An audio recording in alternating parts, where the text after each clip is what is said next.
Join us as we cycle 1,000 miles through Spain, tackling Europe's highest paved road, bumping into pro cyclists, an unreasonable amount of pushing our bikes, and way too many bocadillos. Welcome to the first episode of Bikepacking Through Spain. We're starting things off on this lovely main road out of Alicante, but we have our own special road just for cyclists. See? Very good. Special road. Very good. Weather's a little bit fresh this morning, as you can probably tell by the gilets that we're wearing, but it's still better than UK summer, so happy days. We've still got arms and legs out. We've got 140k to do today and 650 meters of elevation, which probably turn out to be more. Legs are feeling good. I can see sun on the horizon. I'm happy. You happy? I'm always happy, mate. Never trust a man who's always happy. Tell Lawrence to slow down.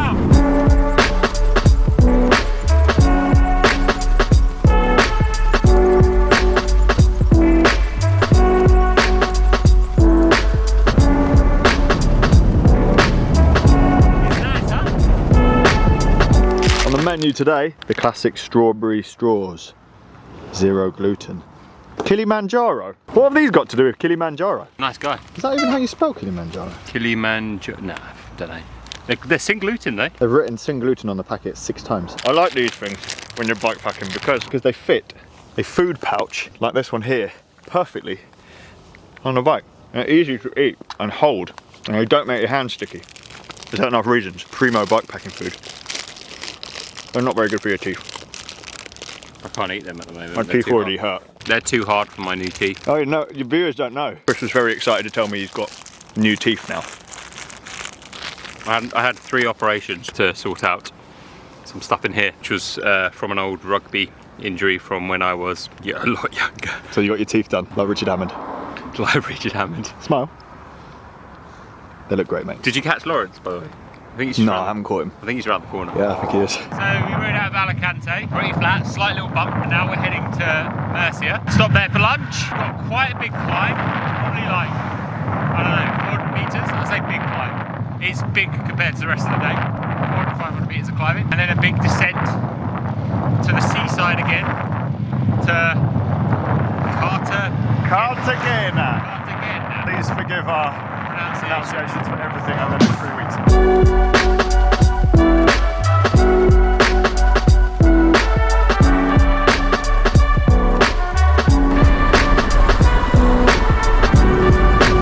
Hey Chris.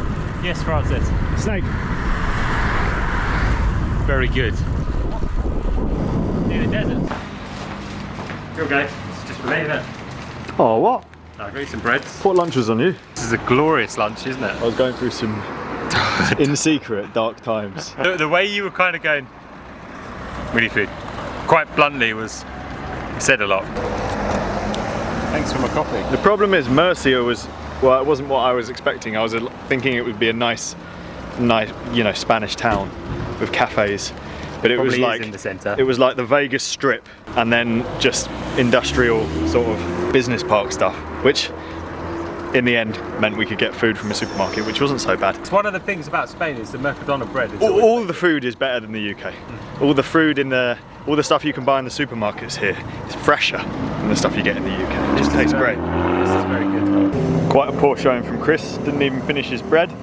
Now we have the biggest climb of the day, which is about 400 meters. It's not huge, but it's proper switchbacks and everything, and goes into, and then the descent goes out of a national park. In fact, a lot of this trip and the route that we're doing does that. Loads of national parks, which is cool because they're lovely and empty and picturesque. Picturesque. And scenic. Scenic, ah yeah, the scenic. I love a bit of scenic. So I made a bit of an error. Like yesterday's video went out, and sometimes the message that I'm trying to get across doesn't always come across. And the video kind of made it look like Lawrence was going to be joining us on this trip. You may have noticed from today's video that he's not actually here.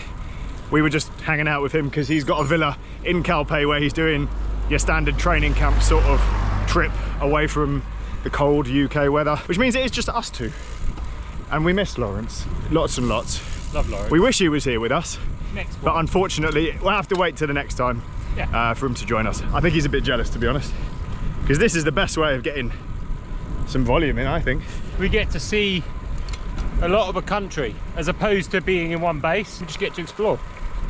Surely that's what cycling's all about anyway, isn't it? I think so. I think when you're riding around in Calpe, it is fantastic. And if you've never been there before and you want to spend some time away from the nasty weather in winter, then it's a fantastic location to go. The thing is though, I've been probably 8 times. I know all the roads, I've ridden them lots of times. And sometimes it's nice to just do something different, even though this kind of trip is a million times more expensive, a million times more stressful. There's a lot of plates to spin doing this. Yeah. But you create memories that you remember for a very long time, which is why it's worth it. Like this lovely climb. Like this beautiful climb. And this very nice driver that waited behind us for ages. I can see there, Chris, that it gets very steep, so I'm gonna put this camera away. See you in a bit. I think it's just, is it ow? Hello. Hey. Let's push through.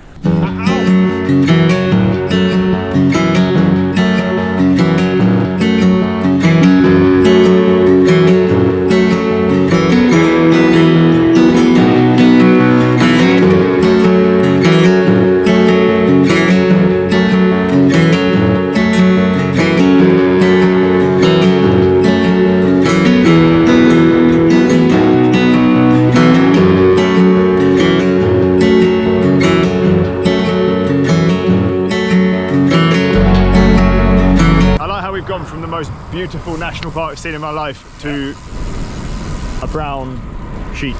It's T-Rex territory, mate. T-Rex territory. Oh, is that where they keep it? Yeah. We have now done big climb, lovely descent. Quite a straight descent actually, so we covered loads of ground. And now, well, I think on the distance there, where the godlight is. Now it should be a nice, smooth, uneventful run-in into the town. I hope we can find a pizza there. Oh no. I don't want tapas, it's too small. So the cool thing that happened when I did the last bikepacking trip with Jimmy, which was 5 days long or 6 days long, and he ended up getting sick in the end, so we did a little bit less. But that was a fantastic beginner's bikepacking trip that I think is very achievable for most people on a bike. And the amazing thing about that is that, whoa, there's a wild goat and he's not on a string. And the amazing thing is that some of you guys actually went and did the trip, or very similar to it. So I think this trip is kind of the next level on top of that one. So it's a little bit longer, the days are a little bit longer, you have to stay on top of fueling and bits and bobs like that a little bit more to make sure you get through it successfully and comfortably. And hopefully in these videos we can cover some of that stuff, how long we're stopping, what we're fueling with, and how we're getting through it day to day. And should give you an idea if you'd like to tackle something similar yourself. Once again, we are in a similar part of Spain, so it's all quite safe and quite a nice entry to bikepacking as well. So if you want to replicate this, I will put it all into, it's all in a Komoot thing, isn't it? Komoot collection. We'll figure that out and put a link somewhere. And then hopefully we finish. Left. Oh, this is a big road, but there's no cars on it.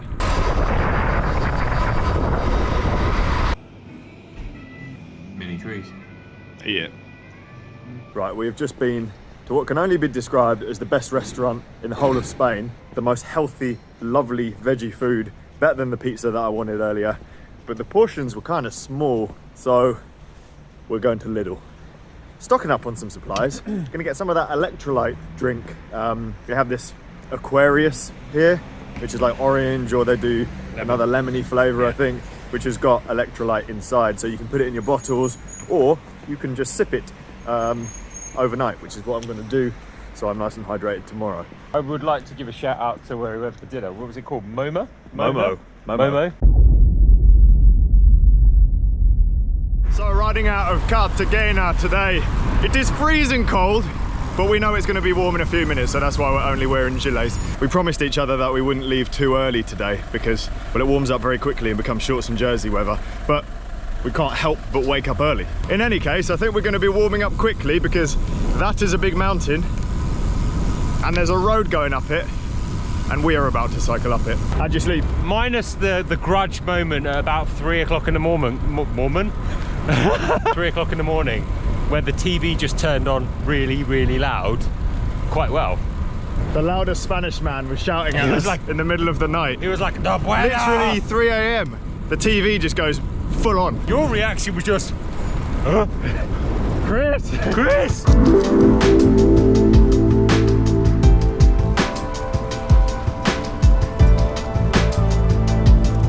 First 10k done.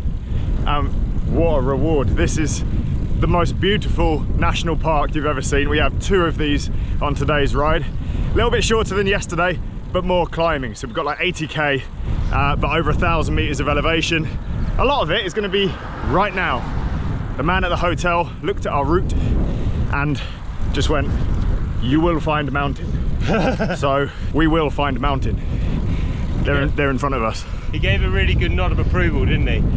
And then also told us about a route from the south of Spain to the top of France. And said, don't do it on those bikes. Yeah, basically. But keen. Yeah, Keen. Gravel route. Gravel route, yeah. There's a windmill. Ooh. I thought the climb was done. Why are we going up again? But we've got big down. They'll drop you on the descent. Yeah, gravity. Gravity? Yeah. I think Chris has finally admitted, I've been saying this all day yesterday, my bike's a lot heavier than his, which is unfair. Do you want to swap bags? Nah, I can't mount them onto mine, thankfully. Admittedly, it is kind of my fault. I've taken quite a few creature comforts on the bikepacking trip this time, including a computer mouse, a shaver, Computer. proper shoes, instead of weird little rock pool shoes that you've got. I love them. Hey, there's a reason why I take them. It's like you're racing an ultra. Who, me? Chris is packed like he's racing an ultra. It's the slickest bike setup ever. And I've just gone, well, I've brought everything I own. You've got dad touring. This is what it's about. Dad tour. I've packed for time off the bike, not time on the bike. I'm gonna start calling you Basil.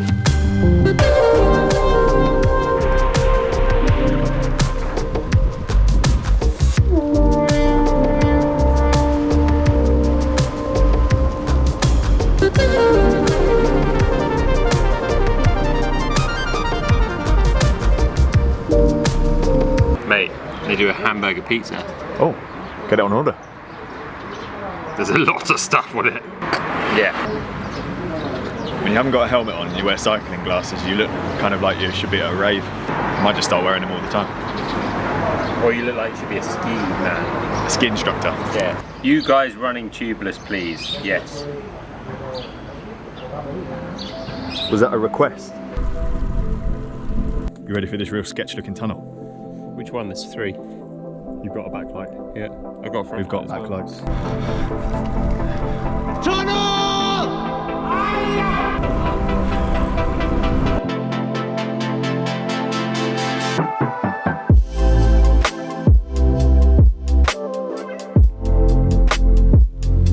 I think I've been here. Been here? Exactly here. Why? One of these little lanes. I think it's from Badlands. Burp. Yeah, pretty sure. Pretty sure. We're kind of going into the Badlands area of Spain.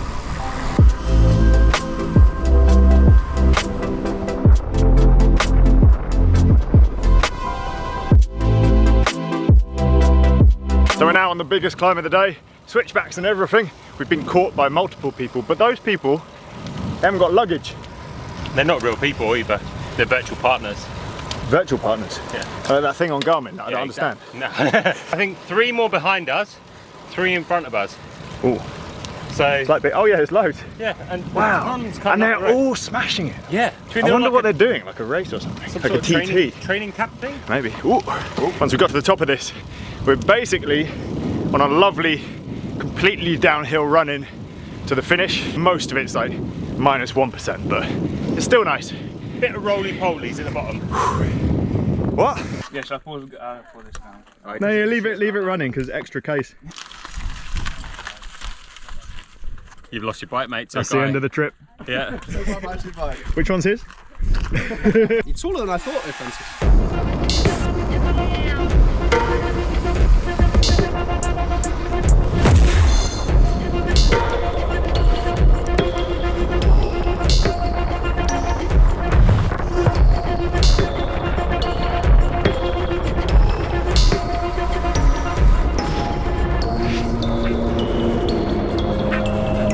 Nice to meet those guys on the top. They were all triathletes and they told us the name of that mountain is Big Bertha.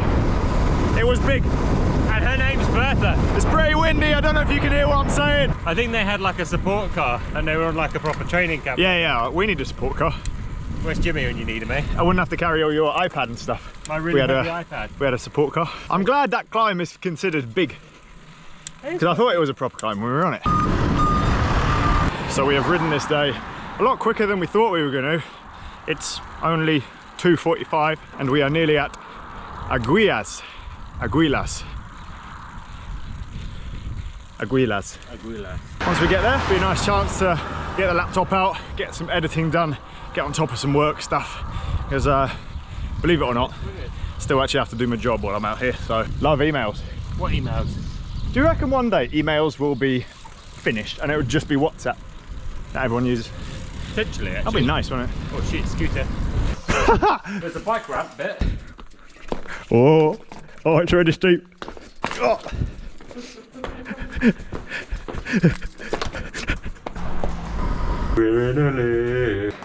Just an observation here. Whenever you ask to bring bikes into your hotel room, which is a very handy thing to do when you're bike packing because it means you haven't got to take all of these bags off your bike and then faff around with them in the morning, like carrying them and putting them back on the bike downstairs. For some reason, all the hotels, even the ones that let you, always say, oh, but the room's a bit small. You might not fit the bikes in. Look at the size of this room. It's so far away. How is there not room in here? Hangers. Oh, lovely. Palm trees. Oh, nice. And the sea. Ah, nice. And a pyramid with a tiger's face on it. What? That I'm interested in. Wow. Nice. Lunch, Francis. It's a Spanish thing, yeah. It's 1:30 till 4. Dinner starts at 8. Forgot my toothbrush. So Chris bought me a new one as a present. It's a pretty sick Peppa Pig one. Apparently the choice between this and Spider-Man, so I'm happy with your choice, Chris. So welcome back to the videos, welcome to another beautiful morning in Spain. Today's ride is a little bit shorter, so as we've got a nice chilled day, I thought it would be a good opportunity to go through my bike setup. So without further ado, here is a weird bike packing setup. An aero bike with bags on it and one bike.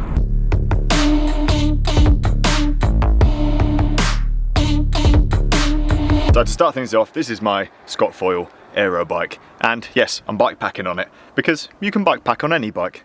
There are no rules. This is a Scott Foil 20 frame set in size small. I've done a full video on this bike without the bags and stuff on it, so if you want to check that out, I'll put a link in the description down below. This is a fairly new bike and there are a few notable things worth mentioning in this bike packing video which will be affecting this trip.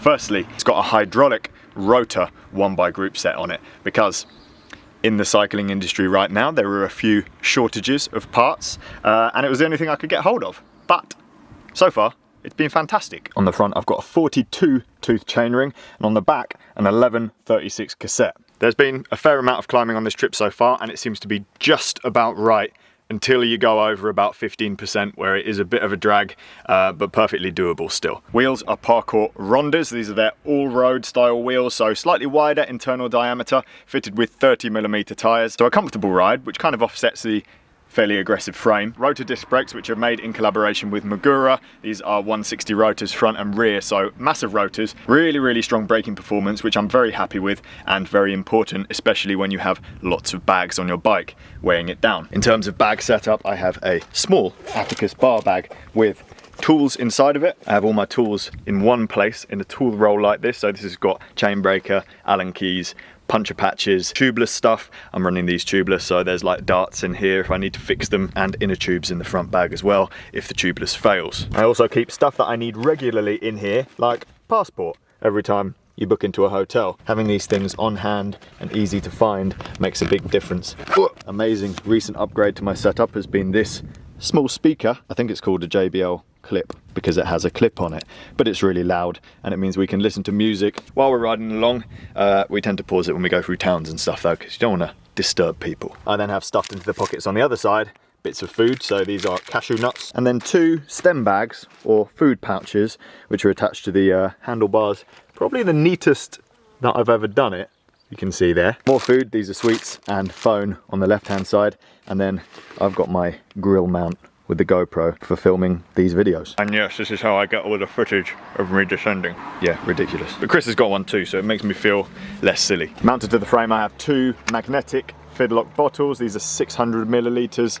Tend to refill them in the morning, and then usually I'm good for the whole ride, except for the really long days. Tiny little Lezyne pump, which does the trick. I would prefer my full frame pump, but it doesn't fit that neatly inside the aero frame. After all, this is not made for bike pack. Pedals, I'm using my Garmin Rallies. These are the SPD SL versions. These ones are double-sided power meters and work with your standard Shimano SPD SL cleats, which is what's on the bottom of my shoe. I really like having the power data when I'm riding a loaded bike because it's easy to get carried away when you're on climbs because you are going so much slower. Without seeing the data in front of you, you can get a bit frustrated because you are going so slow, and then you ride too hard, and then before you know it, you've been doing sweet spot for like half an hour up the climbs. So I really like having the data in front of me, looking at my power, knowing what my zone 2 power is, which I can sustain for a long time, and then just sticking to that. In addition to that data, I've also got Garmin Phoenix watch, which gives you your heart rate data as well, and loads more information about sleep and recovery as well. So I've been wearing this the whole time on the trip, and it'll be interesting to see how like your body battery drains. There's also solar panels on the watch face, which extend the battery life, which, well, don't often get used in the UK, but when you're here, extra battery. This is a Syncross Belcara saddle. This is a short nose saddle with a nice big cutout in the middle, and I've actually been getting on with it really well. This is the saddle that came with the Scott frame. On the back of the bike, I've got loads and loads of stuff. A lot more than Chris. I've been carrying his iPad. That's why he's so much faster than me this trip. As usual, I'm running a carbon tail fin rack. So this is comprised of 2 struts, which attach to any quick release or through axle, any bike. And then it also fastens to your seat post there. You can get different ones if you've got an aero seat post. One little change that I've made, which is new this trip, is this seat post extender. So this little stick here is longer. You can buy that attachment separately, and then the top bag sits further back. So you can actually unroll it completely without taking it off the bike, which is really useful if you're bike packing and you're not too fussed about it all being super neat underneath your saddle. You can just access your stuff better. And James was using it when we were in Vietnam, really loved it, and I've copied him because convenience. On the tail fin rack, I've got 2 pannier style bags fitting on the sides. They're about 20 litres each, and then the aero pack, which is the top one, which is also about 20 litres, so loads and loads of room. Obviously I'm carrying a lot of camera gear, so in here I've got just my laptop and then a bunch of cable salad, so all the chargers and everything, and then my normal clothes. In the other side I have cycling clothes, including some clean kit when I eventually join Team Ribble at the end of this bikepacking trip, Chris's iPad, and then some sweets and stuff which I'm carrying just in case we end up stuck for food, which can happen on a Sunday in Spain because everything's closed. In the aero pack, I've got normal shoes, a few extra normal clothes, and a down jacket as well, which packs down really small. On the back of the tail fin, I've been running a Garmin Varia radar. This is not only a really strong backlight, which is rechargeable, but also tells you when a car is coming up behind you. So when I'm on quieter roads, I've got this running, and then I get an alert on my head unit when there's stuff coming up behind. When you're very tired, it's very useful to have that information. I've had people ask me before how I mount this to the tail fin. I don't actually have the special fitting that they sell. I just use the normal Garmin one that comes in the box with the elastic bands and loop it around the strap. It does wobble around slightly, but it's never been at risk of coming off. Then also have clipped on this nifty device, which is a Garmin InReach Mini. Now this is a new bit of kit, and it has to be on the outside of your gear to work because it basically needs to see the sky.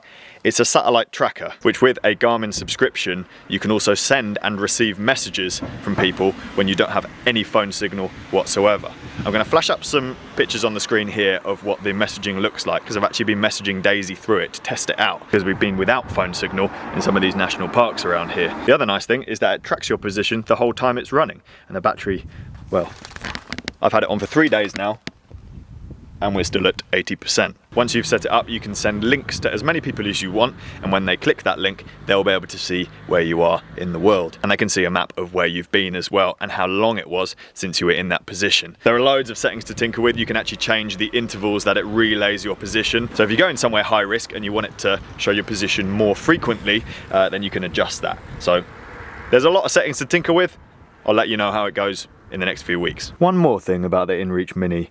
There is an SOS button underneath this cap. If you press that button anywhere in the world, then the local authorities will be alerted and they'll come and rescue you. Chris, should we press the SOS button for the video? You've got to show it as an example. Last but not least, we are navigating using Garmin head units. This is a cool trick, and I've actually done something new here where from the home screen, I can go onto the Komoot app. So this actually runs apps, and Komoot is where we've planned all of our routes. So I can select one and literally download it straight from the device, as long as it's connected to my phone. It's always good having a separate device from your phone to do the navigation because, well, it's kind of like having a backup. So you're draining the battery on this instead of your phone, which you might be relying on for other stuff during a bike packing trip. Now that pretty much sums things up. So now we're done the bike check thing. This is actually a normal video as well. Welcome to day 3. We have now got 10k left of our ride. It's been pretty uneventful. We've just cruised along the coast through another national park. Yeah, another real nice climb that we did. Everything's been steady, everything's been good. It's been hot, and I've also been laughed at for only wearing jersey and shorts by the people in the cafes because it's winter here apparently. Legs feeling good, Chris feeling happy. Good times. Right, Chris, how long did we spend looking for a white wall to do my bike check today? Half of the day. Literally, well, the hotel was. These towns are really nice. on the coast, but a bit less touristy. Near the Jar, which is on the Badlands route. Every time you mention Badlands, you're getting that. It's like Carly.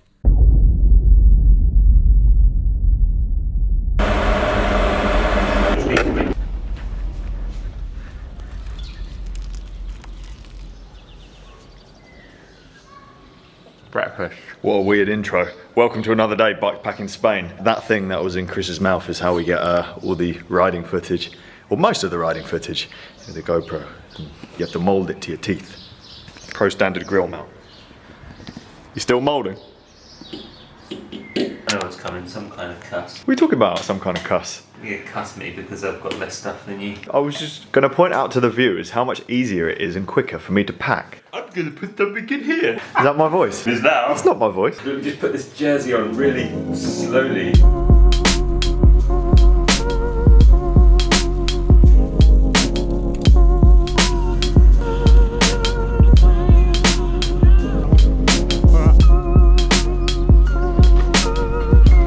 Right, back on the road. I think this is day 4. We are riding fully through a national park all day, and our destination is Almeria. Past Almeria. No, I'm stopping in Almeria. You go to Burger King and getting a vegan burger. If they have one. They do. Yeah. Hey look, an igloo. How do they keep it so so icy? It's winter. Oh yeah, it is, isn't it?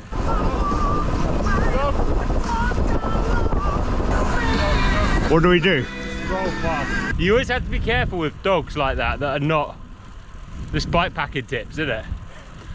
Dogs not with people, because they quite often will chase bicycles. My biggest tip, squirt the fucker. And go past really slow, because it stops giving them that incentive to chase. So there's pretty much one big climb today, and it's immediately out of the start. So once this is over, we should get a nice big descent and then a chill rest of the day. But currently, how is this? How are people riding around in balaclavas and like winter tights and everything? Weirdly enough, this on Google Maps, the route we're going today is a national park, which is usually represented by green, but it's all brown. So I'm guessing that means it's desert. So this in the summer will be completely barren. Barely seen any cars. Thoroughly recommend riding here. Of course, now I've said that, there is a van behind us. Hey look, sea of plastic. But when the cars do come past, they are Spanish and they're very friendly. Oh, there's a dog in that one. How is this day 4? I feel like we've been on the road for 2 weeks. So I think it's fair to say, even if you're not into your cycling, coming here, south coast of Spain, at this time of year, is the time to do it. We've met a few people who are just on holiday, like caravanning and just enjoying, like, you know, like normal holidays, like people do without bikes. And they agree, this is the best time of year to come. You get loads of German people, loads of Brits. Loads of Dutch people. A few of them were saying they've been here in the summer and it's just not worth coming because it's so busy. The roads here would be chock-a-block with traffic, so it's just not worth it. There is a little bit of a struggle to finding places that are open to eat in, you have fairly limited options, particularly in that place we stayed in last night where there was only seafood. We ended up eating a lot of bread. You got a great salad, didn't you? Did you like it? It was a very strong cheese. Understatement of the century. I had one mouthful and I felt sick for half an hour. This cheese that I think probably could have killed half of all the lactose intolerant people in the world.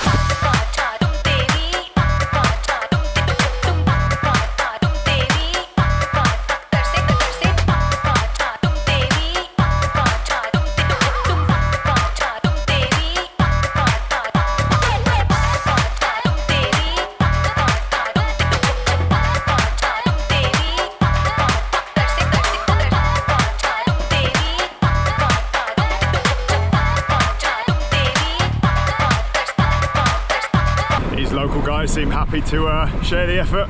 Did a bit on our wheel, now we're doing a bit on their wheel. Socks over warmers. Is that the thing in Spain? So I can confirm, riding from Alicante south is definitely more rural than going from Alicante north, which is the previous bikepacking trip we did when we came to Spain. Having said that, this is definitely harder riding than going north. So again, it's another reason why this trip is probably a good example of something which is just a level up from the previous one. Even though we're doing quite short days at the moment, because of the climbing and how rural the area is and the wind, it does add up to be a challenge. So far, I'd recommend. It's fun. It's nice how much the scenery has changed since we left Alicante, isn't it? That's bonkers. Temperature-wise, kind of what you're seeing, the landscape feels much more Moroccan. You know, realistically, we're what? In a car 3-4 hours away from Alicante, maybe? Almeria, Malaga, they're bigger towns, you know, much more touristy, so it'll feel again quite a bit like, oh, we're going on holiday again. Yeah, we're going on holiday again. Sweet.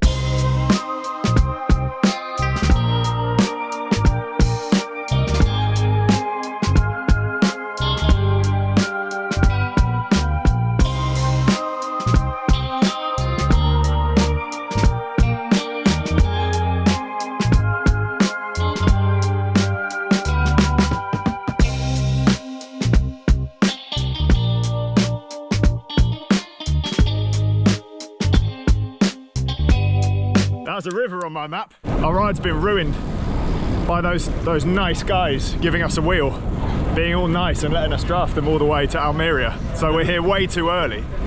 We've basically done, what we got after this, 20k? Yep. Those nice guys. It's not even outrageous. lunchtime according to Spain time yet. Yeah, will anything be open? Of course I am joking though, we're very, very lovely guys. And have a little sprint with them. So unlike the UK, they're very receptive to people like other people on bikes sitting on the wheel. I'd usually be polite in the UK and not jump on people's wheels that you don't know, but here it's kind of like, yeah, the more the merrier. I would say one thing, it is a little bit different here because the standard of riding is higher. Yes. So your local club riders all seem to be really up to scratch with all their through and offs and half wheeling, and just general road etiquette seems to be of a slightly higher standard. Not that it's bad in the UK, and it's definitely always improving. But yeah, here in particular, cycling is ingrained in their culture. Now let's find some lunch. Is it one way? Yeah. No, there's an arrow pointing that way.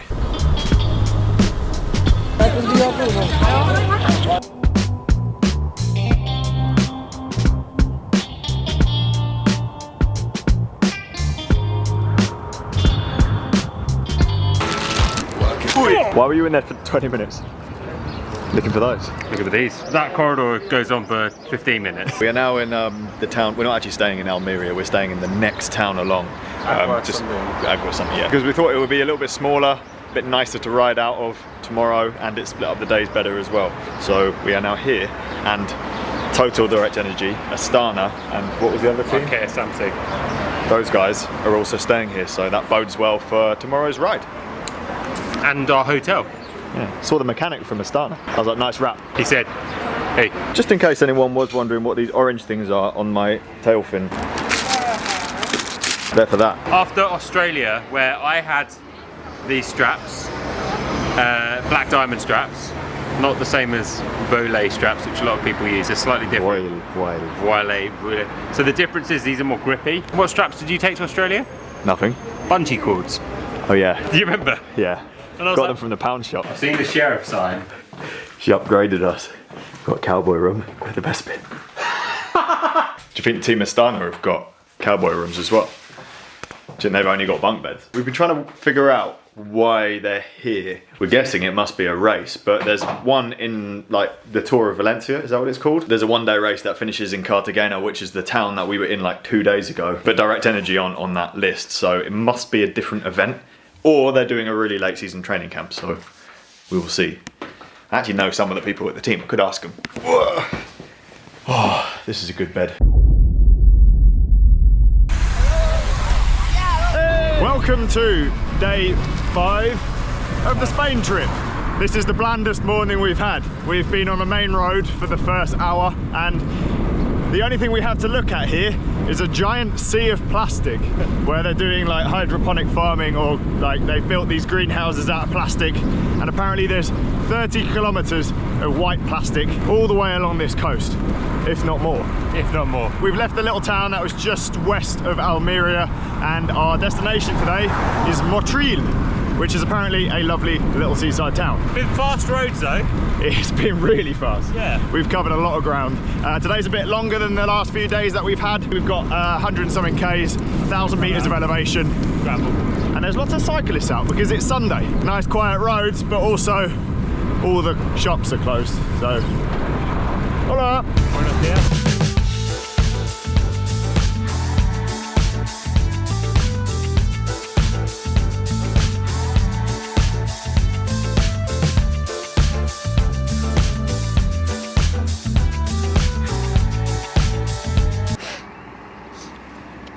Oh, you didn't fucking film that, did you? We're done with the plastic yet?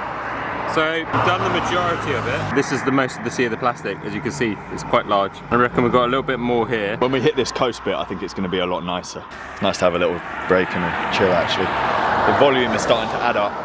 Legs are feeling a bit heavy now. But we've got today's ride, tomorrow's ride, and then we hit Malaga, which is our first rest day that we can enjoy. And actually the weather is getting hotter and hotter, so it should be like 20 degrees and sun when we get there. So a nice restful day, hopefully, before we head inland when things get a bit more serious, because it goes up. There's lots of sweeties in here, my friend. Yeah, I know. That's why your bike's so heavy. Well, I'm going to eat some. Oh.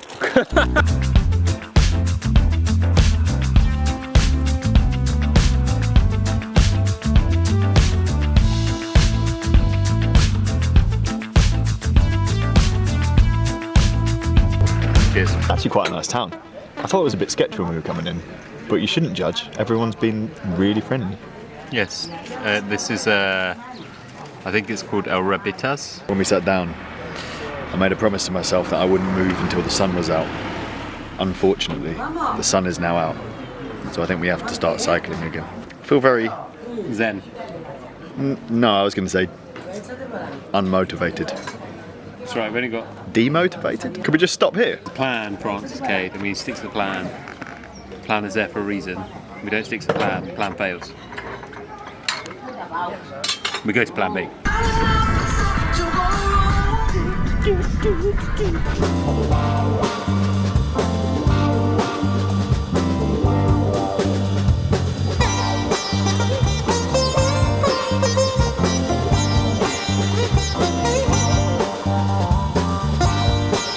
Makes such a difference when the sun comes out. I was grumpy this morning. You know, when you just, like multiple days on the road, sometimes you just go through highs and lows, and it was definitely a bit of a low point, and the ride didn't help because it was a bit crap. Now the sun's out, we're on this absolutely amazing coast road. Happy days. Sun's out, guns out, boy, eh? I was getting a bit chilly, I might put a balaclava on.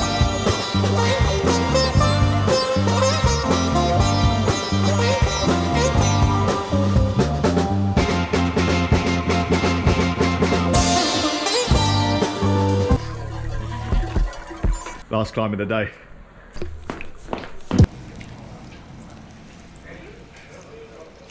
Starter pizza. It's just cheese. No, it's tomatoes. No, healthy. So, I've been wondering, Chris, if you were to do something like this, which I know you have, but camped and didn't stay in hotels, which is one, difficult and not that compatible with putting videos out unless you do it afterwards, like Lawrence did for his Morocco trip. And usually I like to keep my uploads more regular than that. But if you're just doing it like you do for your races or for the experience, what do you do when you want to finish your ride and you don't want to be riding all day? Because not everybody wants to be riding all day. When you arrive at your destination, like, what, do you just set up your tent straight away? Depends if it's a race or it's an adventure. If it's an adventure and you're doing it for fun, I would get to my destination and there's the dogs. I'd get to my destination and I would probably find a cafe or a pub and just keep ordering food and just use it as an excuse. Space out your orders, so starter, hour, main. So you're just trying to kill time? You're just killing time. I'll be honest, that just seems really annoying. Yeah, it can get annoying, but that's part of the parcel. Like, I've done things where you get to a destination and you're stuck because you need to, like, I don't know, certain times check into a campsite or something, lamppost. In a race, I would probably keep riding until 10. Depends obviously on the country, but I think in Spain, you'll be able to get food in most restaurants still at 10 o'clock. Also, it depends on the race and like how, if you're trying to be competitive in the top, the top half of the table, or you want to be, I think, you're just doing it more for the experience. If you're going to be in the top half, you're going to be flying into a shop, grabbing food and getting back on the bike, because ultimately time off the bike is time not going forward. But yeah, if you've got time to kill, just find a nice place to set up.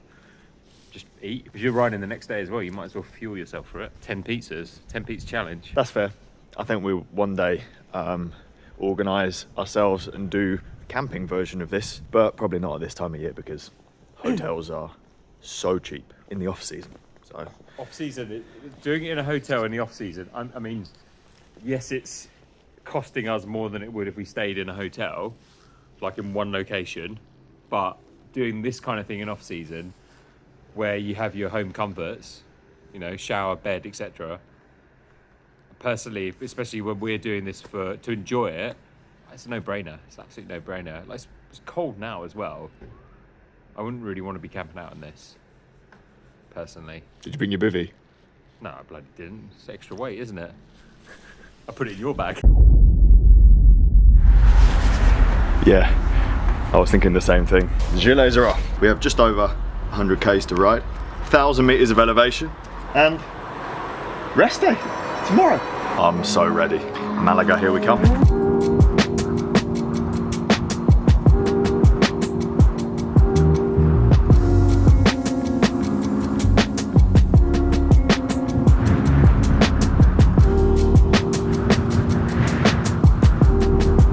Here you go. Found the limit to my gearing. For my one by, so did Chris. It was a 20%. It was more than that. They added steps to this, so people could walk up it. That's like such a Spanish thing, is putting those, like, that concrete which is like bumpy. You can't ride in it because you can't grip on it. New max heart rate. 107.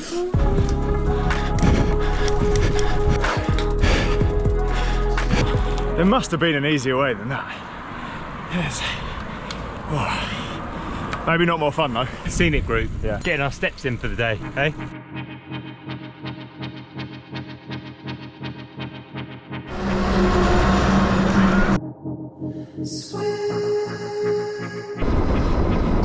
So we're doing all of the hilly stuff at the start of today's route.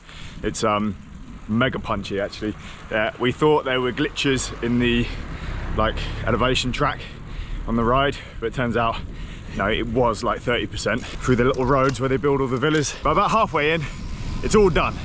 And then we should have a nice smooth run in to Malaga. In the meantime though, interval training. What a cool place though, this is so nice.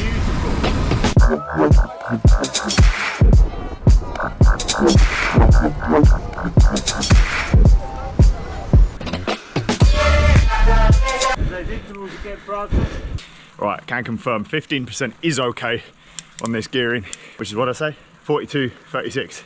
Something like that. Anything more like this becomes a bit of a problem. Ancient cave paintings. Interesting piece of the route. Oh, a bit of gravel. Getting smaller this path, Chris.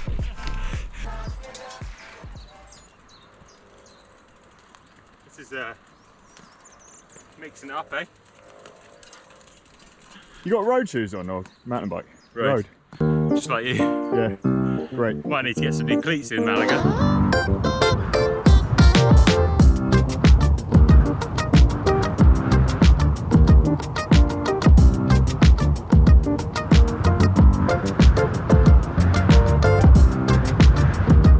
Cheers. Hey Chris, nice easy run into Malaga.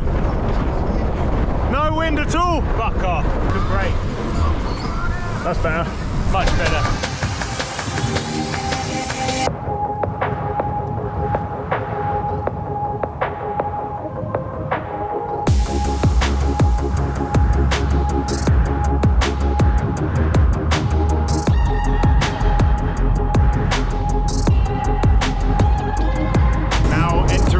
I think we're in the suburbs now, which is good. 15k to go, and luckily now it's all built up. We're sort of sheltered from the wind, which did get to the point where we were quite pissed off with it. I was having flashbacks to Australia, Chris. 50 mile an hour headwind. I think we just have to remember that it's never going to be as bad as Australia. It will never be. What, cycling in general will never be that bad. Never be ever that again. Bad. That last bit through the city just went on and on and on. I already don't like being in a city. Yeah, I'm with you there. Having said that, Malaga is a very nice city, from what I can tell. Yeah. That cycle infrastructure was amazing. I agree. It was like a whole, instead of having a bus lane like we do in London or in the UK, you just have a lane which is just bike priority. So you can ride two abreast and there's another lane next to you where the cars go, and everyone's just so chill. So it's very relaxing riding around here. We have made it to the rest day. I'm very happy about that. Nice hair, mate. That's a very strong look, but I can't insult you because you're wearing one of my t-shirts. It's a very strong Link down below if you want to buy one. Link here, right here. Click my nipple. What do you think of Malaga? It's warm. It's cool, isn't it? It's cool. No, it's not cool, it's warm. That's about all I've got to say about it, to be honest. I'm a bit fucked. I need to tired? Yeah, I need to eat some food. Let's go find some food. My left leg is somewhat burnt. My right leg is not. Riddle me this. Well, it's because we've been riding the same way up the coast every day for the last 6 days. I have to think about it every time. But tomorrow, everything changes. We go that way. No, we don't do that tomorrow. Maybe it's that way. Oh yeah. We do nothing tomorrow. We go eat food. Here's a headwind again. How does it make any sense? Hello, my name is Francis Cade, and welcome to today's video where we talk about chicken nuggets. We're done with our rest day. We're leaving Malaga and we're climbing uphill for 22k. Yep. Oh, good way to start a day. I just saw a sign that said Montes de Malaga. I'm gonna get told off in the comments for not pronouncing that properly again. Yeah. Montes. We are trying. We really are trying. 18k to go. That's a big old climb, this. I'm not sure how much elevation in one hit, but the whole ride is just over 2,000 meters, which is Van 2, isn't it? So starting things off nice and steady, not going too hard, even though we feel nice and fresh after our rest day, where all we did was sit around and eat pizza. Probably going to be on this climb for over an hour, so yeah, we're just going to tap it out, take it easy and enjoy it, because someone's put a highlight on Komoot saying this is really stunning. So it's well, fairly well known around here as one of the best cycling roads you can take in. Gravel.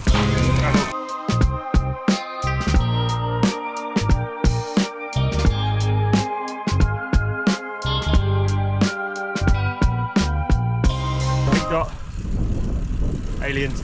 How did we get out of the city so fast? I was expecting, because when we came in it took us like 50 minutes to actually get to the centre. This bit's like, this literally took us 10 minutes to get out of town. I reckon it's because Malaga's a coastal, I reckon because it's a coastal town. It's just really long and thin. Yeah. 21k. Nobody goes this way. And I'm guessing that will make it a really good location for a training camp, because you could hang out there in the city. There is actually stuff going on, unlike Calpe. Nice bike shop. Nice bike shop, yeah. Nice food. A lot of cyclists around. A lot of cyclists around. And then this, maybe there isn't that many roads. Maybe this is it. The only way out. Up a 20-kilometre climb. We're really going to be on roads like this for next week. I think so, pretty much. Give me some stats, what we've actually done. You got to make a wait about glitch. There's a couple like a Buddha, but a stone Buddha. Oh.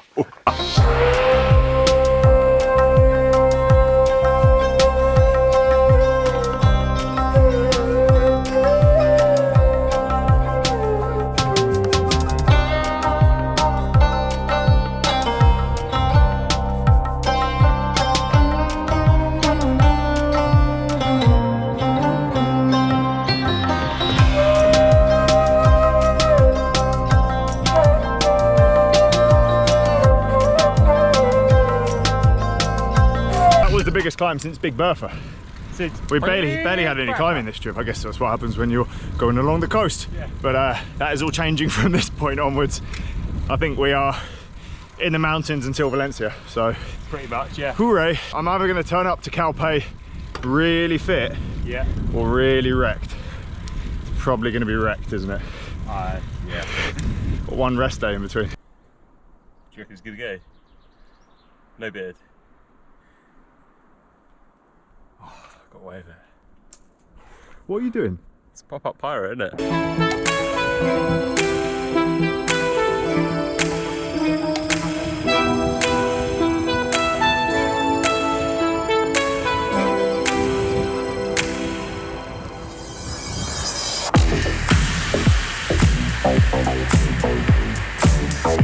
This might be one of the best descents I've ever ridden. Ever. Your next cycling holiday should be in Malaga. A brand new road. Yeah, just for us. One of the best descents we've ever done. No competition. Today's video is sponsored by Malaga Tourist Board.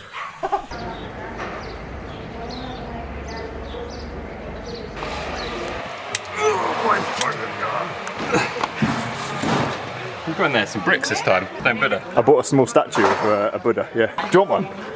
Nah, you're right. I'll get you one. Bocadillo tortilla. I thought I'd get a slightly different one from usual. Smaller bread. Ow. Hey. Squidgy punch, yeah. It's alright, mate. I'm gonna sit there. Yeah. And watch while you do it. Okay. The ceiling's supposed to be inside, Chris. Not in the battle. It's fine. Why? So what I think, we've debated this for a while off camera, what it could be. Yeah, because we've been sat here for 2 hours. We've been sat here for ages, because it's just beautiful little town. Now I think that somehow going over one of the speed bumps or something, because there were some quite aggressive bumps there, it's like unseated it on the rim. Like my tyre pressure was low. What else could it be? There's no rip in the tyre. We've gone round and checked it. Thanks for taking the hot side for a bit, Francis. Here's the tip of the day. If you get a puncture, you're on tubeless, just pump it up. Probably just fix itself. Love cycling. So you'll find that when you ride through little towns in Spain, there's almost always a little cafe like the one we were just at. You'll often see tables outside in the street. If you're doing a trip like ours, they are the best place to stop at. Not only are they extremely cheap if you want coffees, soft drinks, beers, but they also have some very, very good food for cycling. For example, Bocadillo. If you're vegetarian, a bocadillo tortilla, which is like an omelette inside bread. If you're looking for vegan options, you could go with pan con tomate, which is bread with like pureed tomato on, a bit of olive oil and a bit of salt, which is exactly what you want and crave during a bike ride. So yes, 5-star review for those little cafes by the side of the road. Always go to one that's busy as well, because you know it'll be good. If the locals go there, it's going to be good. Oh yeah. Look for the ones with the people outside. Another observation, the food that you buy from those cafes and the drinks are nearly as cheap as what you get in the supermarket. So it's almost worth having a nice sit down, support the business, and yeah. It's relaxing, isn't it? I can sit there for hours. We did. Dangerous, big climb. 5k up. Back to it. Bocadillo, bocadillo. Bocadillo, bocadillo. Bocadillo, bocadillo. Oh, bocadillo. I asked you for the time. You got the damn right. Everything you do gives me butterflies. I'm wondering what you got for me. Egyptian cuttings up to be I'm wondering what you got for me. Egyptian cuttings up.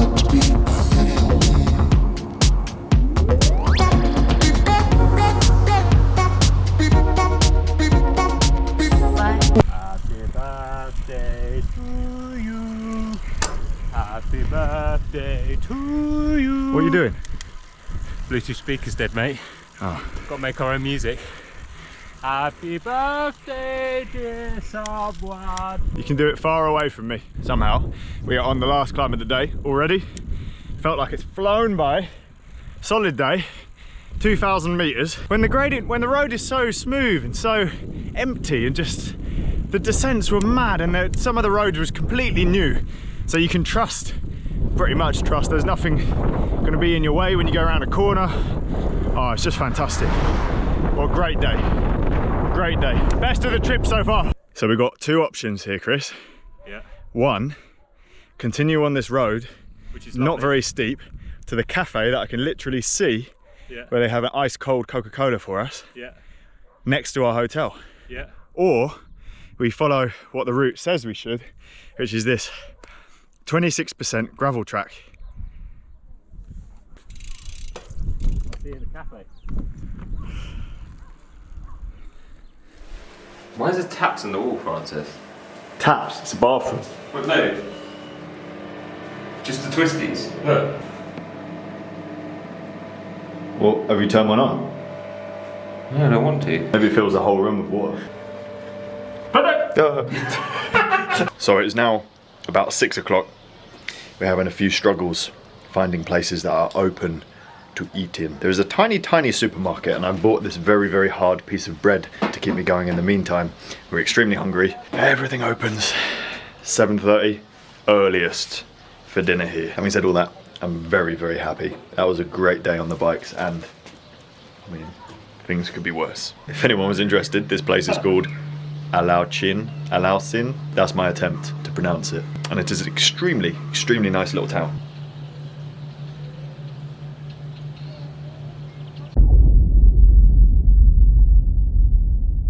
Welcome to today's episode of What the Fuck Is This? We're about to ride lots more mountains today. We're heading towards Granada. We've got about 2,000 meters of elevation and about 100k. There's lots of guys on motorbikes. I think we brought the wrong bikes, Chris. I found a present for you though. Is it a motorbike? You wanna come and see it? Because then our bikes will weigh the same. Luckily the shop's not open right now, eh? Oh.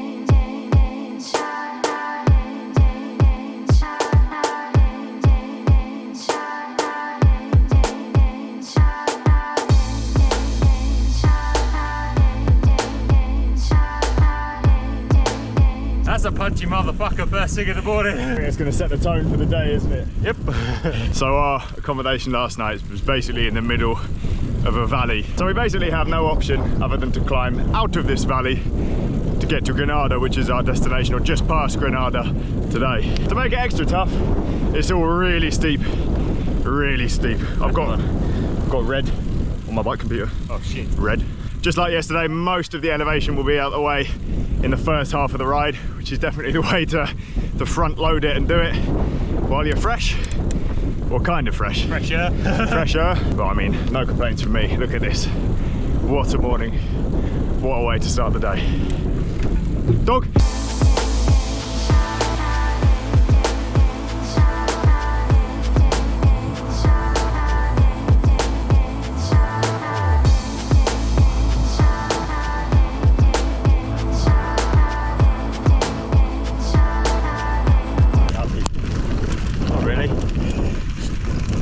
Tyre that mysteriously flattened yesterday, and we're riding on about 7 kilometers of gravel now. Onwards and upwards. Fucking fuck. Right, there's a good bit up here, it's only 25%. Oh yes.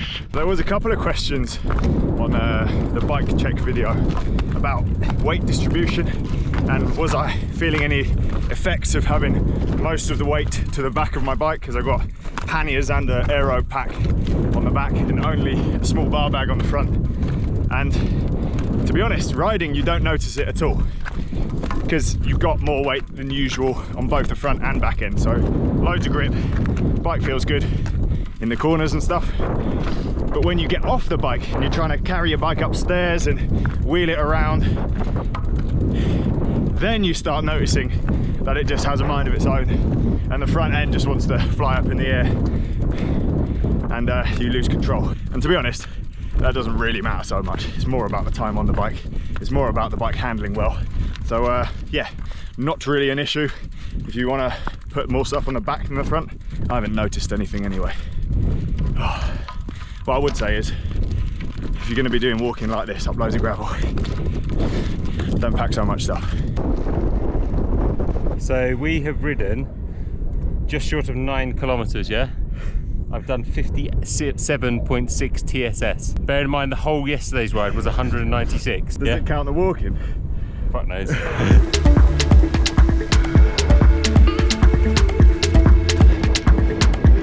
was grumpy at the start because I knew what the elevation was going to be at one point. And I was like, this is going to be a fucking mountain bike descent that we need to walk up. And it was. And then after that, I just channeled my inner Wout van Aert or Marianne Vos, who take your pick, both legends, and got it done. You practicing your Cade I really need to change gear, but I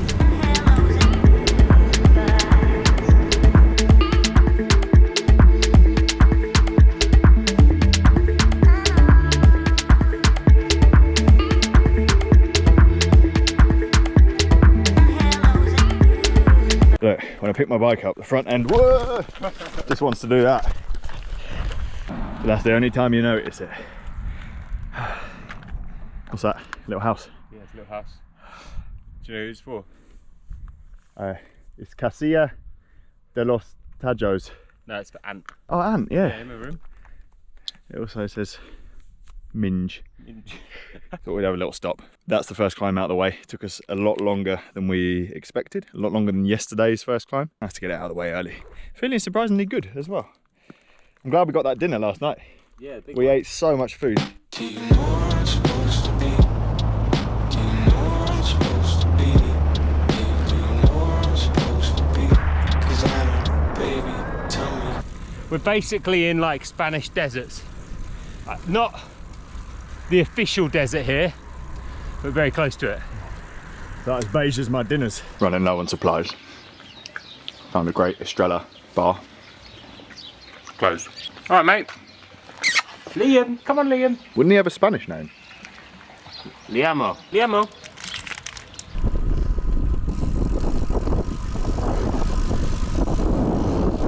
Snow.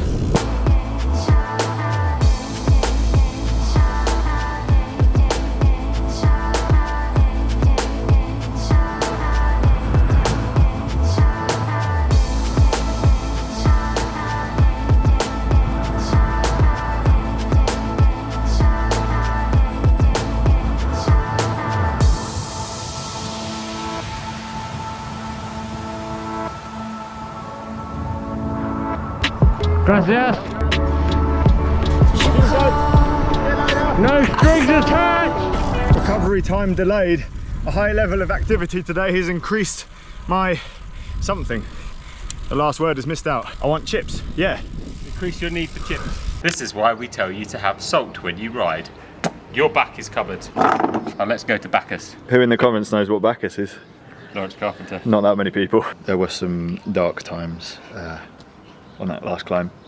There's still more climbing to go. This day didn't actually look that much bigger than yesterday's, which we absolutely smashed. But because all the climbs are broken up and it's windy and the gravel, just everything has added up to make it quite a challenging day. It is now 120. It's 1:20 and we're just over halfway. So we're getting there. And we found this cafe with a very nice lady who's serving us, and it was very accommodating. I think she was impressed with it. She was impressed with our Spanish. Yeah, I reckon so. Gracias. Gracias.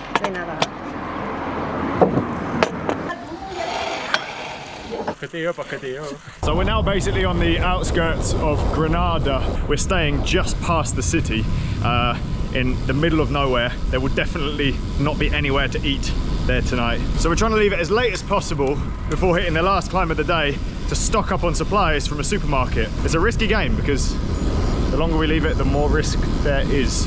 Unless there being a supermarket. Then we'll have to turn around, yeah.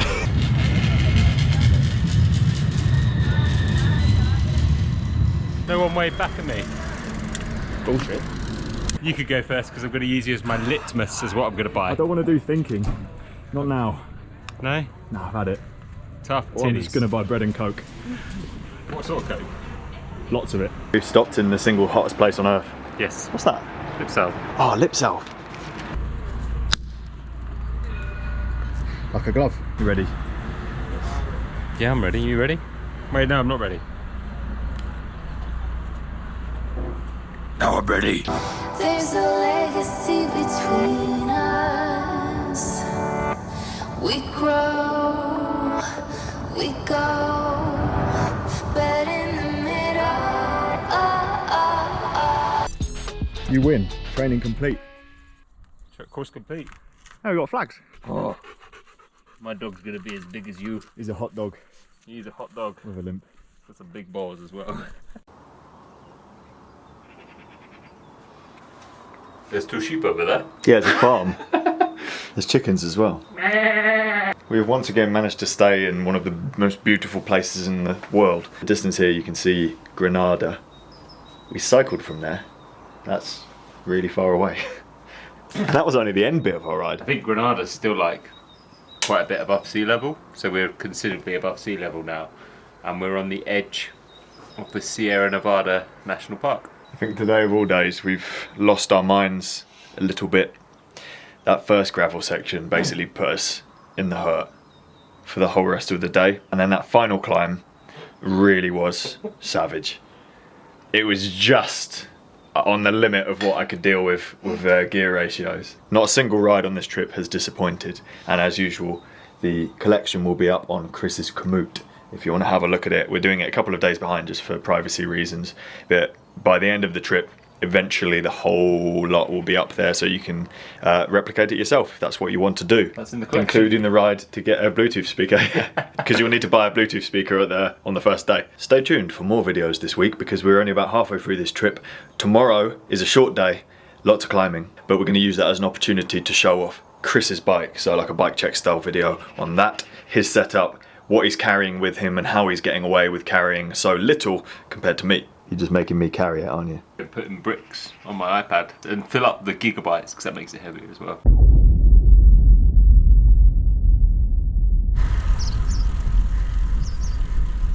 Welcome to today's episode.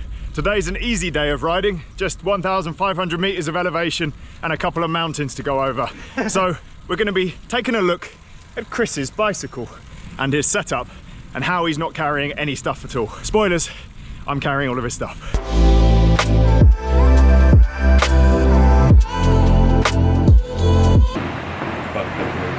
So this is the bike I've been riding since we left 9-10 days ago. It's a Cervelo Caledonia 5, not named anything to do with Scotland.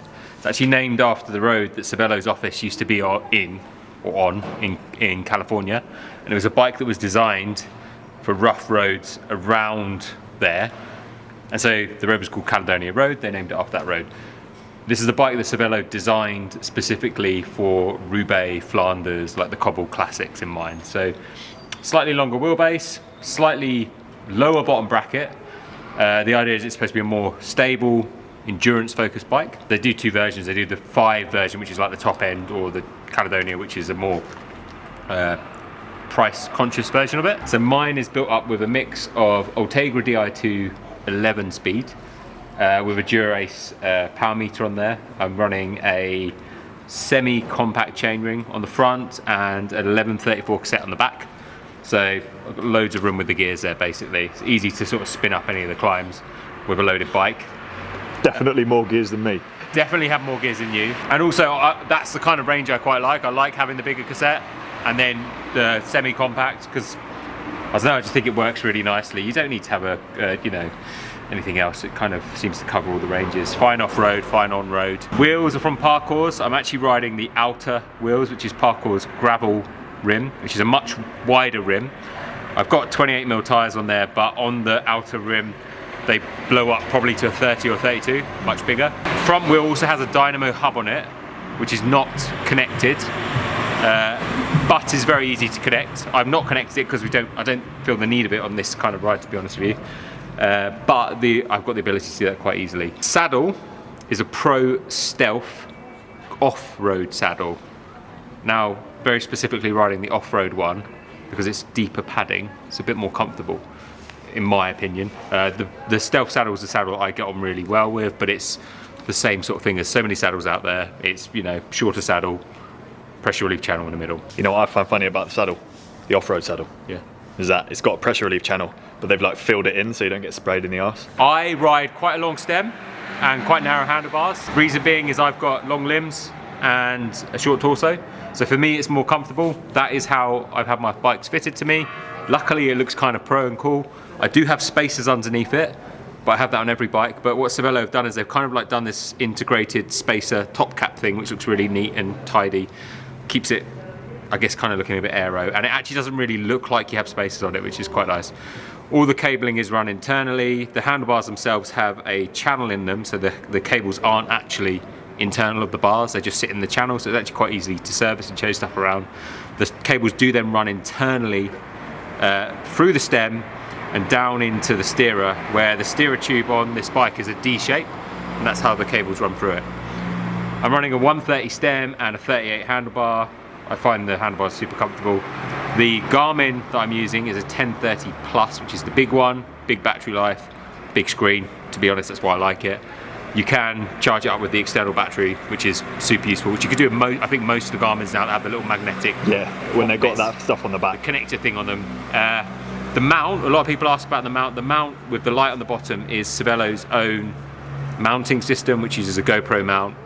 It works great, super tidy.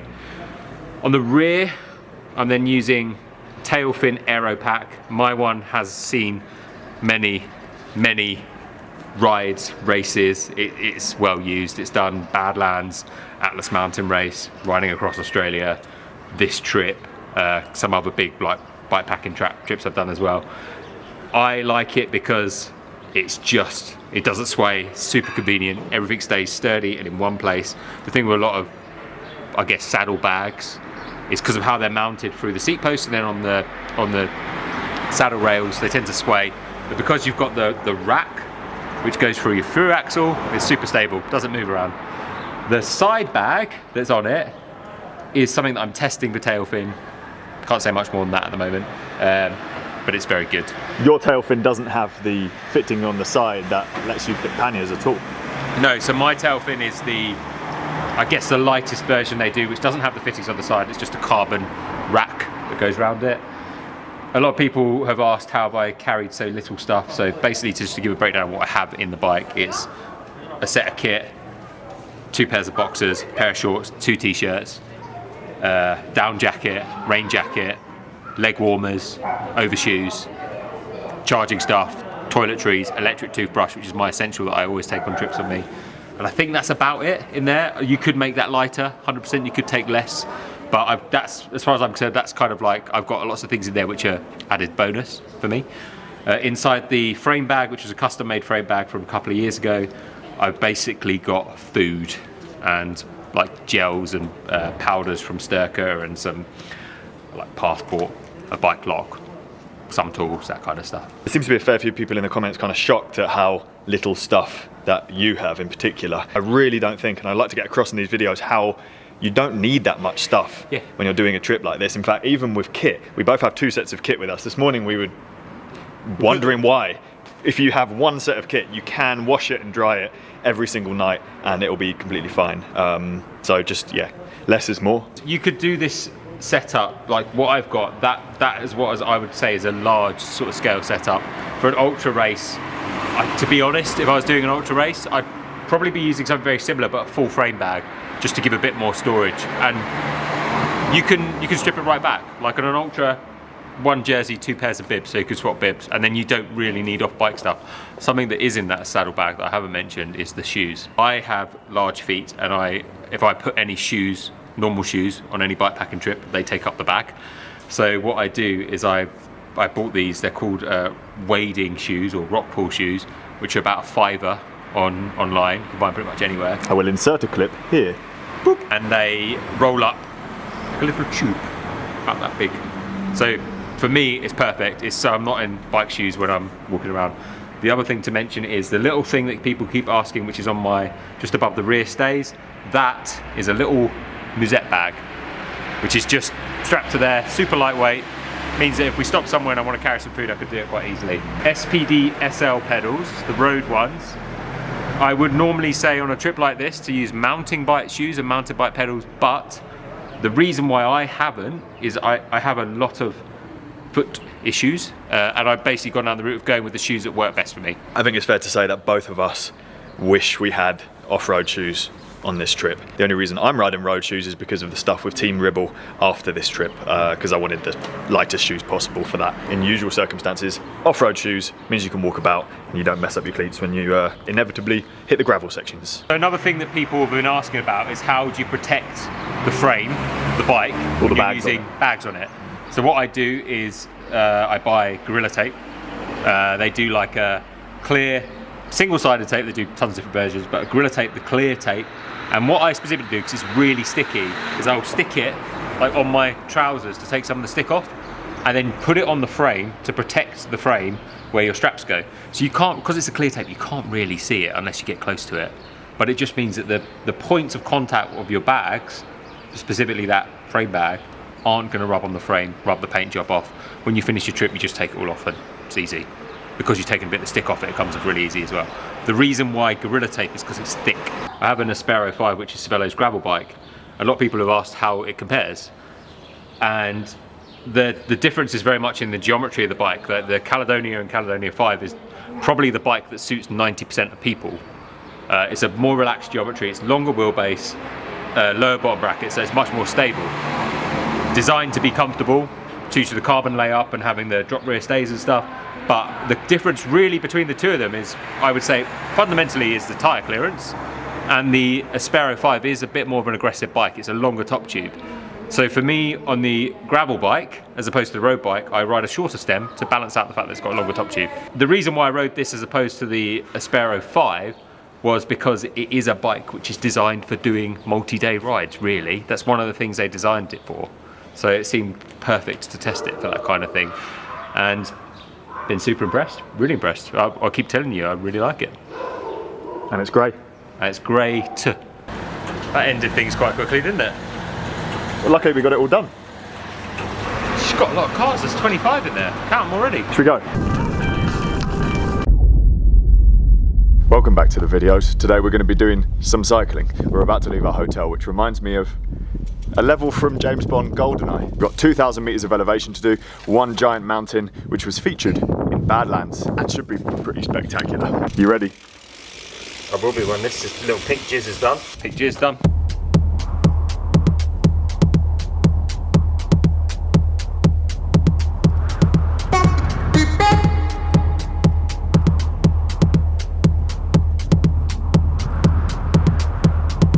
So, a little bit chilly this morning, as you might be able to tell from our jackets. We are on a road running parallel to a motorway, which is pretty much just for bikes. For the first 30k today, actually, before we turn left onto the big climb. Hola! We've got a stonking tailwind. It's absolutely beautiful here. It's so fast! How is this so quick? I really thought this was going to be a shit gravel road, but no. Happy days. Bonkers.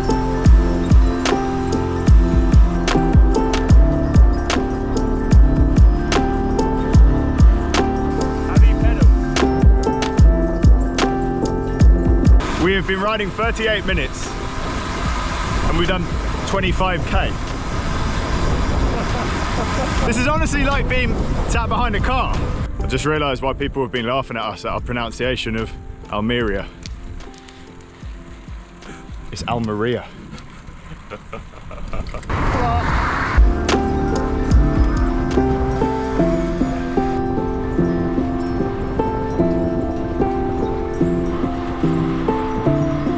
Another bike packing tip for you. You buy some sweeties to pack them so they take up less room. Always just open it a little bit. Takes up less room in your bag. And get the air out.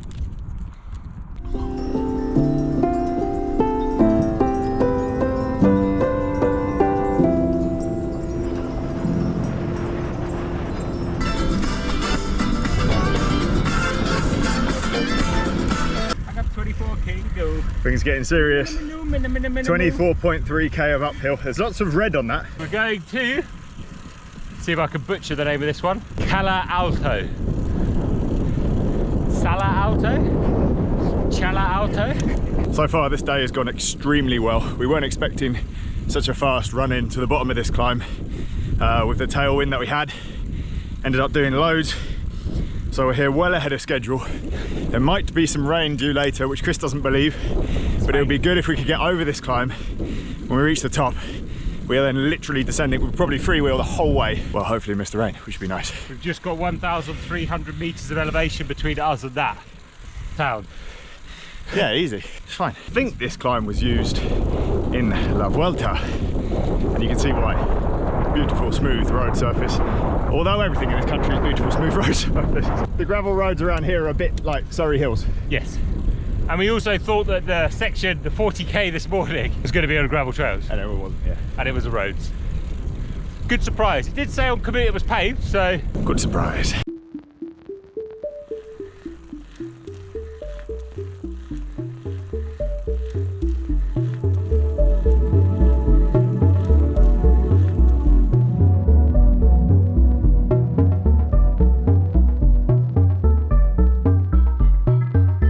Good for the legs, good for the lungs, good for the life, good for the soul, good for the heart, good for the legs, good for the gut. So we've done 18k of this climb so far.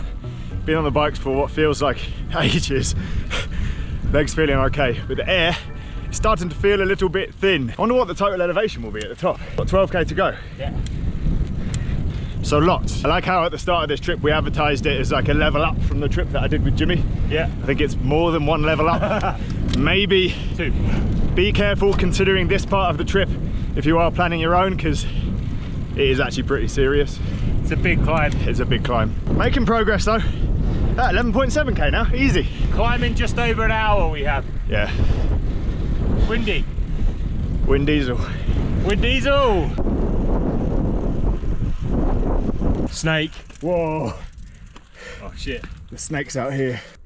Big snakes. All the little caterpillars making a line, walking along. Most of them get squished. It's a bit sad. Mando the conga with the caterpillars. Hip up up up hip up. How many box hills to go? Let me have a quick check. 3. Just eating sweets that I really don't want to eat. There's 2 things you got to do and focus on when you're doing a climb like this. Eating is very easy to forget, and keeping your heart rate under control. 2 things. If you focus on that, get that right, you get to the top. What? I'm wondering what you got for me. Egyptian cotton, sought to be my lady only. I'm wondering what you got for me. Egyptian cotton, sought to be my lady only. I asked you for the time. Thanks, it's been a pleasure to do that with you. As Chris said, we have now got, no exaggeration, 50k of descent. And I think there's only 2 points on the descent where we'll have to pedal, looking at the gradient thing, which means down jackets.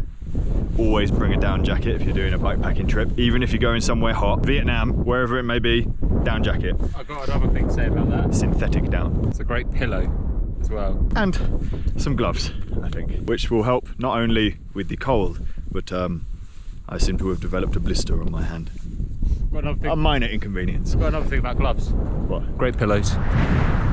For really small people. For really small people.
that is probably one of the most beautiful descents I've ever done on a bike. Like, not just the road, the scenery, looking over the valley of all the blossom trees. Incredible. I didn't even want to go fast. I just wanted to enjoy looking at it. That's so good. Unbelievable. Unbelievable, Francis. Now we're going up a fucking hill. I've kind of got this jacket on. Quite warm, Chris, but I've become accustomed to this jacket. We're now Spanish. I was thinking that if I had leg warmers and then get a balaclava, does that mean I'm Spanish? See, Spanish bike rider. now we know how to pronounce Almeria.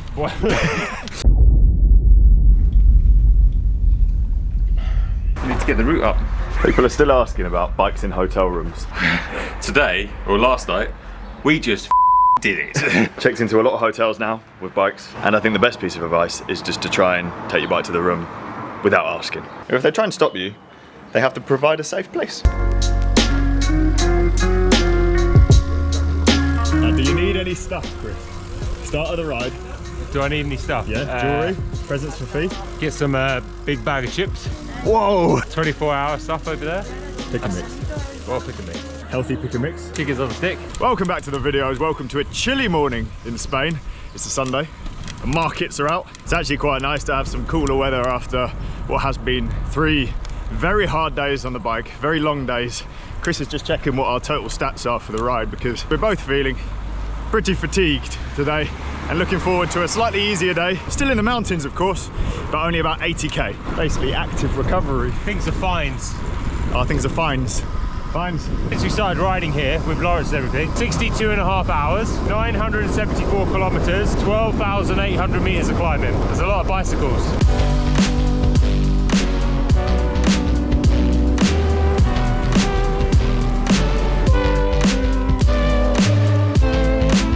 I'm really impressed with the Scott Foil gravel. It's a prototype. New Aero gravel bike. Mate, you heard it here first. Aero is fully coming to gravel. You see it in all those American gravel races. Yeah. TT bikes, TT frames with clearance.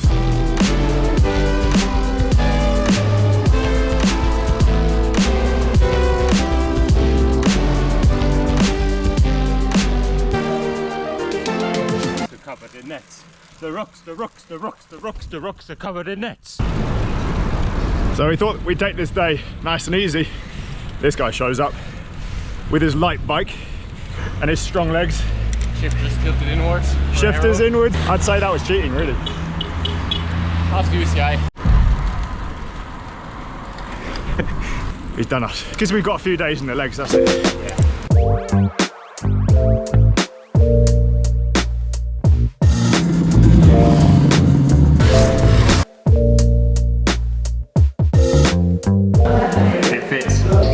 It is hot, then cold, then hot, then cold. That was Johan Jacobs from Movistar, who did a little ride with us.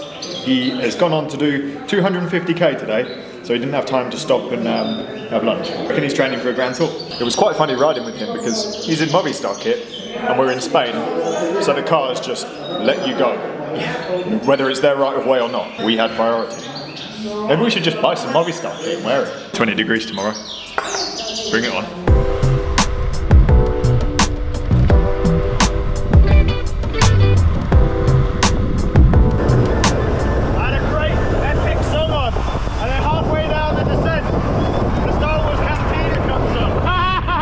Isn't it mad? 2 triangles and 2 circles can make you go well far. Nitro.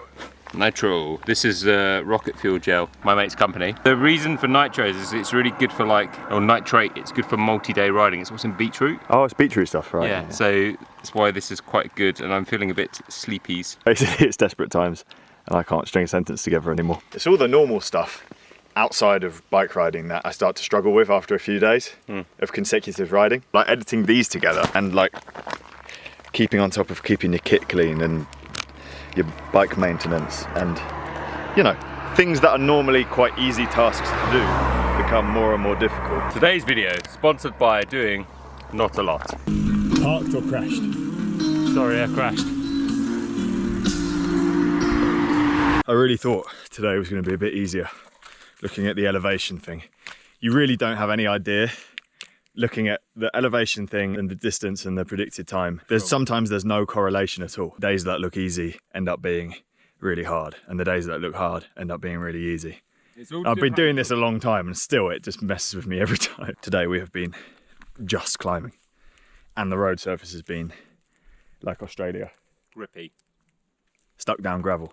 It was a hard day. You've had 2 emergency gels. Fucking hell. Don't want to carry them anymore. Oh, is that what it is? Part of it. I'll carry them for you, mate. I've got loads of space. Oh, have you? Yeah. Oh, nice. Francis, I got a present for you. Oh, cool. Very serious. Serious Steve. Could have just ridden up that fucking hill. One observation about being out here in Spain. If you're buying sweets from the shop, I haven't found any sweets with gelatin in. They're all gluten-free as well. Yeah, they're all gluten-free and they're all vegetarian, Yeah. which might not matter to some people, but it does matter to me. And I found some. And these ones are Pintas y con pica hacendado. The reaction that they make me have when I eat them, You went weird then, yeah. like I proper glitched. It was a proper like.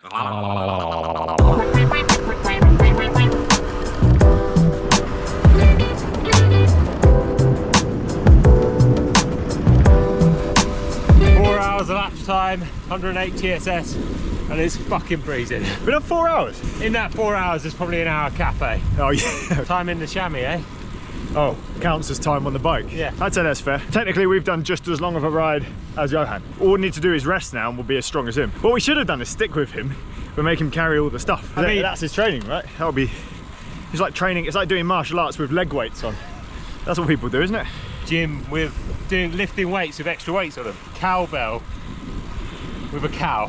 What? 10k to go. 20k, 20k to go.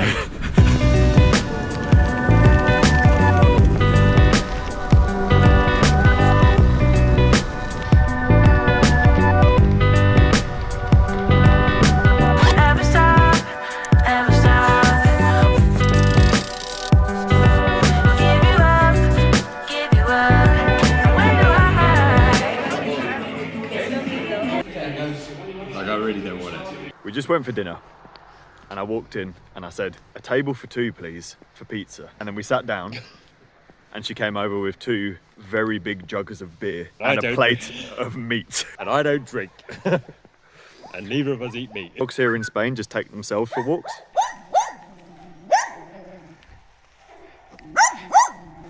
We're going away, mate. It's got major small mouth problems, isn't it?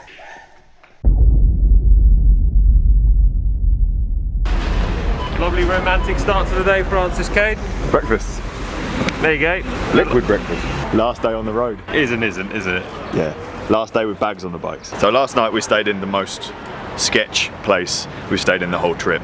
And we went to breakfast and we didn't trust the breakfast wouldn't make us ill. So we've come to Mercadona, our safe place. Starting off the day with a beautiful bottle of Aquarius. We're heading back to the coast. It's been a long time, Chris.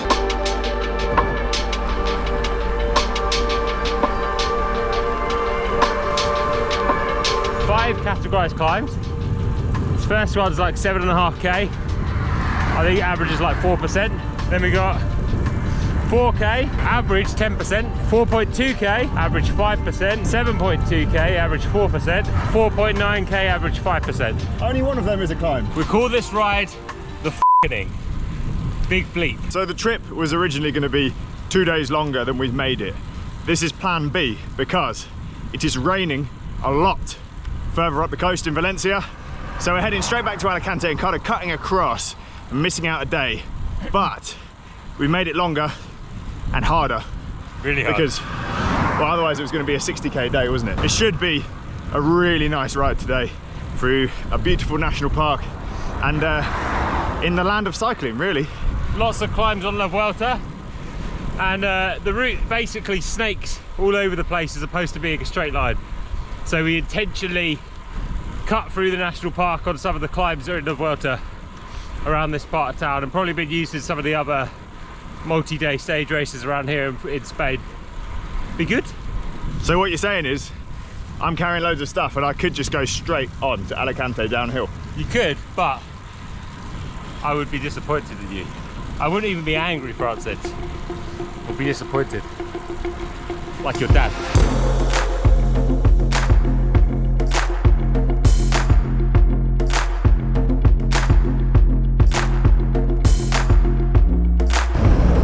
We're ahead now.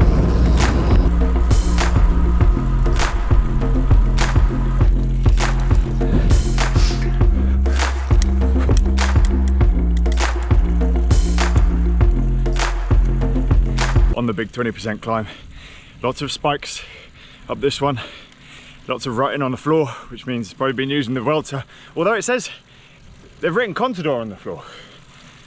Wait, he's raced the Vuelta, he's won it. Yeah, but he's retired. Yeah, but he's raced Can't it. still be there from when he raced it, surely. It'll wash away in the rain that they don't have here. Exactly. You answered the question yourself, Francis. This drought. Pretty crazy, there is a drought in Spain at the moment. The rivers are dry, the lakes are no longer lakes. I don't think they've ever got water in those rivers. Yeah, definitely. Why would they have a river there? The weather that we've been experiencing here is unseasonably hot. So most of the places we've been through, particularly inland, are usually much cooler. In fact, they have days of snow sometimes, and the people that we've been staying with have told us it's just never been seen like this before. And the blossom on the trees usually isn't for a couple of months, but it's out now, so beautiful, but not normal. Hey, this is downhill. Yeah, nice. You haven't seen the next bit there, have you? No. I've hidden it from a screen on purpose.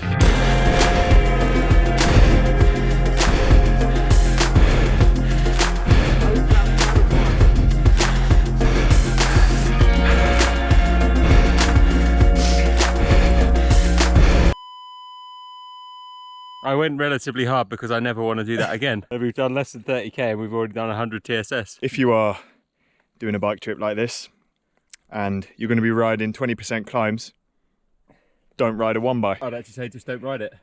Just go round it. Just go around it. That was the first time in this trip where the gearing wasn't enough. Although you probably could just, I never used the biggest gear. You could probably just get another, you know, slightly bigger cassette. Yeah, that was quite steep. The average over basically 5k was 10%. Yeah. But I would say that there was a large percent, 15 to 23%. Yeah, well, there were some downhill bits in it. Yeah. So that guy behind us in his winter kit. Can you imagine? Cheers. Put a gilet on. He actually has. What?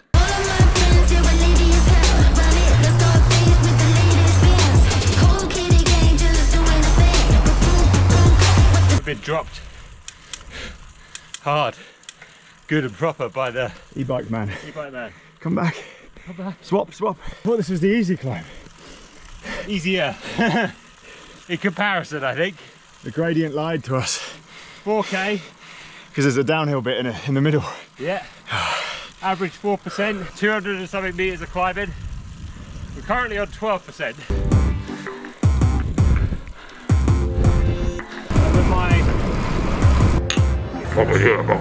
Sat at that cafe for a long time, Chris. I'm not trying for the rest of the ride. That's it now. I'm done.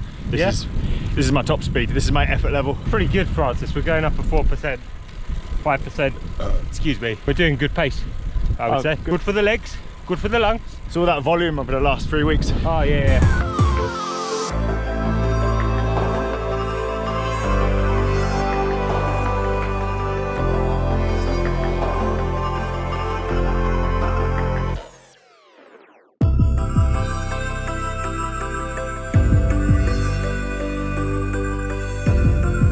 We've got 580 meters left on this climb, Francis, and I designed this route to be fucking hard, yeah?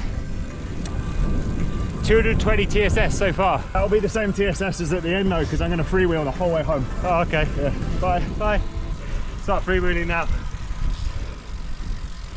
Bye. It's not working. Oh. Stupid Chris with his stupid hard ride for the last day. 700 meters elevation. Uh-oh. Hola. How do we get out? It's beautiful view, isn't it? Oh. You might catch the washing line. Oh, so close. Free rug.